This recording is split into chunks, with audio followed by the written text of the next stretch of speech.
वफाकी वज़ीर कानून आज़म नज़ीर तारड़ ने चीफ ऑफ डिफेंस फोर्सेस के नोटिफिकेशन से मुतालिक वाज़ेह किया है कि नोटिफिकेशन ना होने का ये मतलब नहीं कि ये मामलात रुक गए।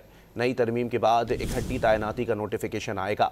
आर्मी चीफ की मुद्दत मुलाजमत को नवंबर 2027 तक कानूनी तहफ़्फ़ुज़ हासिल है। वो पार्लियामेंट हाउस में सहाफ़ियों से गैर रस्मी गुफ्तगू कर रहे थे।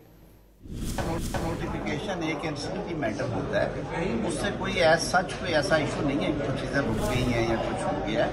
प्राइम मिनिस्टर साहब भी मुल्क में नहीं थे, वो भी आ जाते हैं। मिनिस्ट्री ये डिफेंस मिनिस्ट्री है, मेरी मिनिस्ट्री नहीं है। मेरे पास अगर इन्फॉर्मेशन होती मैं बता देता। ये मुद्दत मुलाजमत ऑलरेडी प्रोटेक्टेड है।